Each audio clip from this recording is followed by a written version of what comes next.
All right, so then what happened to these people? Well, Caroline Decker was released early from prison after just a year for her public service activity.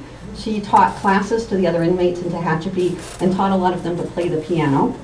So she was released early. She then married her appeals court lawyer, moved to the San Francisco Bay Area, had 4 kids, and was a suburban homemaker the rest of her life. Pat Chambers was released with the other defendants who were still in jail after a year and a half when the appeals court overturned the decisions. Again, not finding the Criminal Syndicalism Act unconstitutional, but simply finding these procedural irregularities with the trial.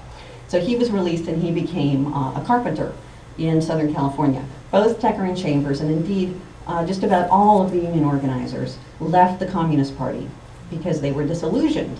Among other things, the Communist Party abolished their union while they were in prison. Not for anything having to do with the trial, or California or the United States. It was a decision made in Moscow that instead of having separate unions, they would have a popular front with liberals. And so the Communist Party abolished the union, and the organizers were so disillusioned that they decided to leave the party. Now for John Steinbeck, the trial worked out quite well.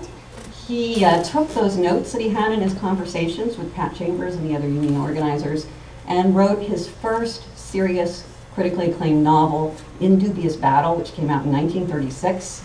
It was greeted with rave reviews by the press. There are 2 separate glowing reviews in the New York Times that hail Steinbeck as suddenly in the top ranks of American writers.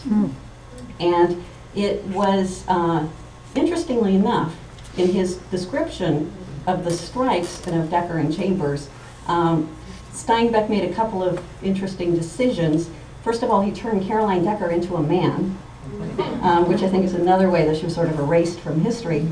And then also he whitened the workers. There were a lot of Mexicans and Filipinos who were being organized by Decker and Chambers, and they all became white native-born Americans in the novel.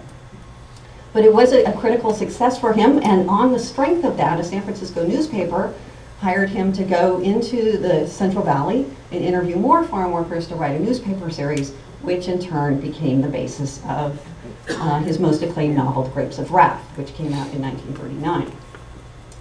You know, The Grapes of Wrath brought a lot of attention to the miseries of California farm workers, but that attention really dissipated once World War II began.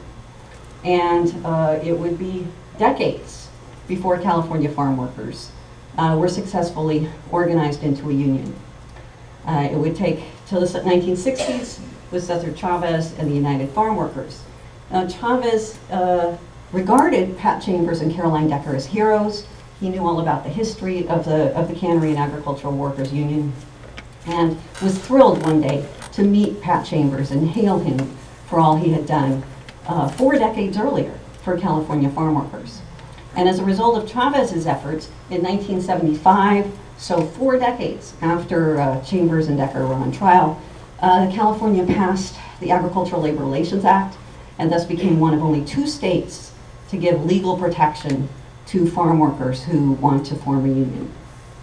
And as a final coda, I should note that Plaza Park, where all of those radical agitators met in the 1930s, got a new name in the 1990s. It is now Cesar Chavez.